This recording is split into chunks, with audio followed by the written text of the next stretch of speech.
We back. Basketball Heads Live with Rolando Blackman. Oh, man, listen. If you kids want to know what it takes to make it in the NBA, I suggest you listen to this interview. All of you high school and college kids out there, if you want to learn what it takes to make it in the NBA, please listen to this Rolando Blackman interview. He's dropping some jewels. All right? And the same rules apply. Same game, same ball, same hoop. Nothing has changed. But he's dropped some jewels for you guys, and you guys can adapt it to your own life to help you move forward in your plans on playing basketball. And I think in order for you to learn about what you want to do, you got to learn from the people who did it, right? If you're a guy who's building a house, you want to check out somebody who knows how to build a house, right? Those are the things you want to connect it to. Y'all ready? Y'all ready?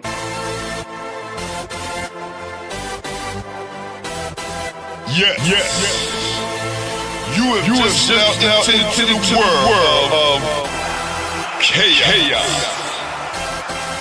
where everybody goes hard. Come on. Go hard. Go hard. Go hard. Go hard. Go hard. Go hard. Or go home. Never back down. You gotta hold your own. Go hard. Go hard. Go hard. Go hard. Go hard. East Coast. Go hard. West Coast. Go hard. Midwest. Go hard. Dirty. Hurry up, everybody. Get online, buy your tickets, cause the game about to start. All right, so you was talking about the top player, right? And that was Michael Jordan, right? The pros. Yes, and you yes. expanded it on to other greats. Yes. What do you do to stay healthy these days and stay in shape? The biggest piece of the puzzle is that there's no more, I'm 61, right? I'm 61 young. So when you talk about that kind of stuff, you still have to get out there and still hit some miles. And we're not talking about 3.5 hours in one session, 3 hours in one session like we used to do before, and 3 hours in the afternoon again to be able to be ready for NBA games. I'm just talking about hitting 2.5, 3 miles, making sure I'm lifting weights, making sure I do my core workouts, all those kind of things. But when you talk about, and you're talking about these kids, or what are you talking about, my man? Hit me. No, I was just talking about how you stay in shape these days. Oh no, just early on, I was giving them lessons on why they should listen to you. Nah, it's important to keep the run going, to keep the body moving, running, and lifting weights, keeping the core well, keep your stomach from going over your belt line, that kind of stuff, and making sure that your back muscles are in shape, and making sure that your cardiovascular is what's going on, and definitely what you're eating is what's important also too. Bust the fruits and vegetables, and having the opportunity to get your nice fresh proteins and all of those kind of things, and cut down on the sugars and sweets and all those kind of things, and a bunch of water, man, and just enjoy life, enjoy the life and all that kind of stuff, man. Yeah, I know people want to go out with their friends and all that kind of stuff too, but that don't mean you got to be sucking down alcohol just to be with them or to act like you in, because you're not really in nothing that's going to get you where you need to go. Period. So understand what you have to do, especially if you're going to be a serious player, man, because your body leads to your mind, and your functionality leads to having an excellent core and what you need to get accomplished. Definitely. Or you could just have one of my man Phil Hayes Seymour's juices right here. Oh, you can have, yep, you gotta have, and listen though, you gotta have all the elements, man, that take you where you need to go, which is important. And that's not alcohol, but with that kind of stuff. And don't forget the last piece though, Glenn, get some sleep, fellas, get some sleep. It's okay to sleep 7 hours, baby. Get some sleep. All that 4-hour stuff is not gonna work. It's not gonna work. You gotta get your body together. You gotta rip and run, and you gotta rest and recover. See what I mean? When you get that balance going back and forth, then you now get a chance to put a healthy, strong body on the line every time. That's important. All that short sleep stuff and don't get any rest and eating bad food. You got a short limit. It's going to catch up to you. Wow. So with all this knowledge and experience you gathered for all these years, are you passing this down to anyone in your family, any children? Oh yeah, I mean, I teach and still coach. I still coach the game and still coach the philosophical part of what's going on. It's important to me to do that. I mean, Teddy and I are working on some stuff right now that we're going to bring back to New York, bring back to Brooklyn, and do that here in Dallas, and have a place to do some stuff when I do in Panama City. And that's a huge basketball academy. We're just getting the funding for it and being able to put those pieces together through a school and having the chance to teach the game and also have the kids have an opportunity to apply themselves through STEM programs, through language functions, through cultural development, and really having an opportunity to increase their value and their worth to themselves and to society around them. So they just have to understand, get out of the ignorance, and make sure you apply yourself with full understanding. And that's what we want to bring to the kids, as well as how to shoot a dead-eye jumper, man. Especially when he got his hand in your face. It's too late, baby. Too late. That's right. That's right. Listen. You're one of the rarities. Yourself, Too late, Barry. Rob Phelps. You know, I put myself in there. People who are tall and can shoot from New York City. Put the ball in the hole. There's not too many shooters that come from New York City. Got a lot of ball handlers, got a lot of athletes, but not a lot of dead-on shooters. And I'm telling you, my brother, you rarely miss. Just trying to put the ball in the hole when I had the connection with the rim, man. That's the main thing about it. That's all I was thinking about. Grab the ball position, lock, and release. That's the main factor. But that took hours and hours of work, though. People, it's not just shooting around. It's shooting 3 hours in the morning, going back in the evening and shooting for another 2 hours, and doing that over and over again, where the connection was knowing where you are on the floor and how much space you needed to being able to get that basketball into that hole. And that was what was important. So it's just a matter of working on your craft, having control and command of your craft. And if you can do that, then you can apply yourself with some other great skilled players and become a really good team. And this leads up to our last question. Our next to last, at least. NBA All-Star Game.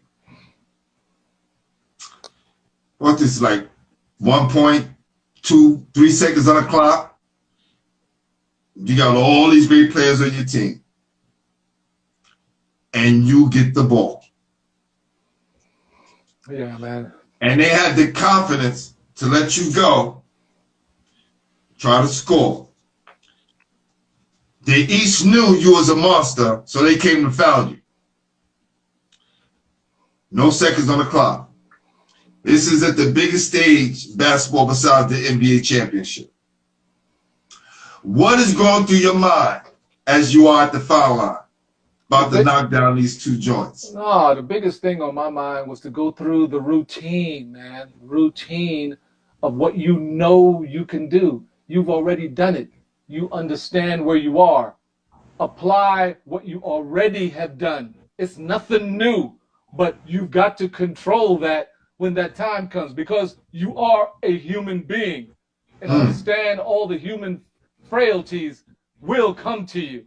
They're going to start all of a sudden. You're going to start feeling a little bit more funny. It's just going, your body starts to feel, but then that's what you have to have your routine. What is your routine? And I went right through my routine. You can see from when I got the ball, went right by Bird. Like, okay, what are you doing here? Went right by him to the bucket. It was like Isaiah came over and slammed me.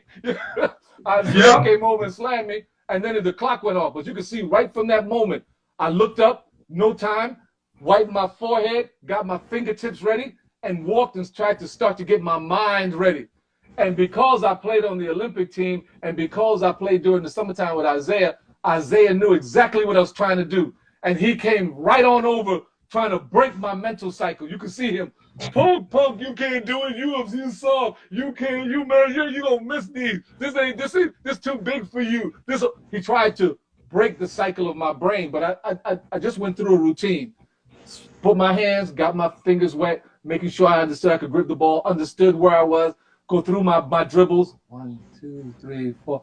And now lock, put the ball up and over. The first one hit the rim. The first one hit the rim, hit the back, and then went straight in. I knew right then I had the distance now. Now with the feel, I knew I had the distance. And here comes Isaiah again, trying to talk all this trash, But I didn't delineate any kind of mental focus or emotion to him. I didn't give him any emotion. Nothing goes to you. All is kept with me for the job that I had. And the second part now was you start to get a little bit nervous. You start to, because here it is now. And now you go through your mind. Confidence, baby. Confidence. Confidence, baby. Confidence. Confidence, baby. Dribble that ball. Confidence, baby. And look at that basket and let that bad boy go. Confidence, baby. Confidence! And you know what I mean? Put that ball in the hole. And I tell you what, Glenn, that was one of the greatest feelings I've ever had in my life. Hitting those shots in that situation, no time on the clock, all-star game amongst your peers. And you look at the tape when you go over there. I got high fives from Worthy, Kareem. Yes. I got some of the baddest boys in the world giving me high fives, and we've gone to overtime. It's one of the greatest feelings in the world to be amongst your peers and come through in that way, to value yourself in that way, and to really move forward and to come through, Glenn, to come through. That's the main thing. And I was very, very happy, and I thought about Teddy. I thought about all the times we're going through all that, all the practices for my coach in college, all my teammates at the Mavericks at that time with Mark Aguirre on the team and Derek Harper waiting back at home and all those kinds of things. It was just very, very special. So I was glad to come through for the organization, for myself, my family, my friends in New York. It was on because it was like, yo, you coming up there. Yeah, you're coming up there. You feel that you got the weight of this thing, and you got people there that's with you. People with you. So it was good to come through, and it's good to do what you normally do, and go hit these free throws and get off the court. So we went into overtime and beat them in the overtime, and it was real special, definitely. Oh man, was so happy for you at that time. Definitely. I'm telling you. Definitely. To get to speak to you the other day, and then watch film of you. So it's a difference. You could watch film of someone and never meet them before, but when I spoke to you and got to understand what kind of person you were, right? Because we never spoke, never met. No, we haven't. No, and then when I watch you, yeah, I get it. I see why you was a 4-time NBA All-Star.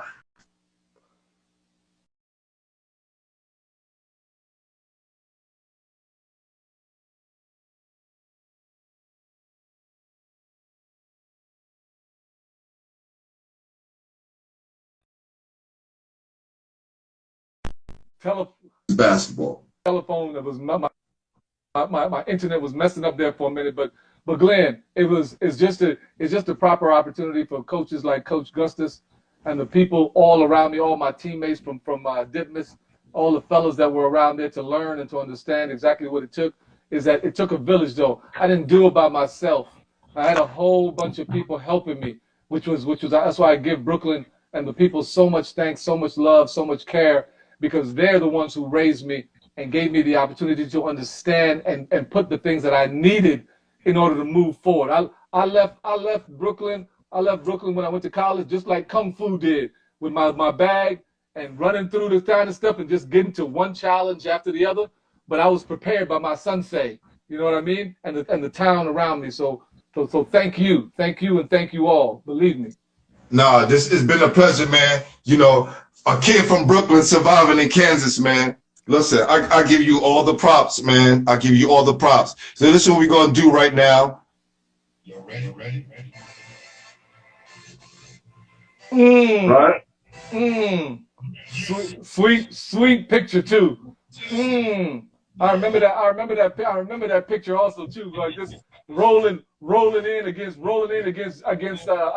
Magic. Rolling in against Magic to the basket, for sure. Yeah, that's exactly what it is. That's exactly what it is. Rolling in wow, you have a great memory. Yeah, that's the picture. Because rolling in against Magic and then Byron, that's Byron's right foot you see there. And then I rolled in, and then he forced me to pass that ball to Derek in the corner for a nice 3. So it worked out either way. That's a nice picture too, man.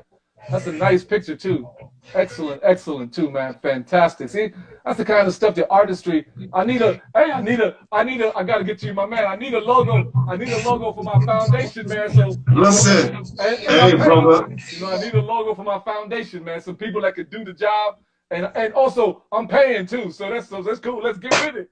Hey, this is promotion for my guy, right? and definitely we want to give something to the people who come on and show that we appreciate you guys and want to give you your crowns and flowers while you're here, right? So this is our appreciation for your impact on New York City basketball and doing so well and having guys like me be able to look up to you and aspire to be a professional and do great things. Much love, much care, much love. God bless, man. Thank you guys very much. And I'll see you soon, man, because I'll be back in Brooklyn. I'll be back in Brooklyn, like I said before, with Teddy, putting some things together, and we'll all be together trying to continue to keep it forward. All right, Glenn, take good care. Definitely. Thank you very much. Peace. Appreciate you, bro. See you soon. Bye-bye.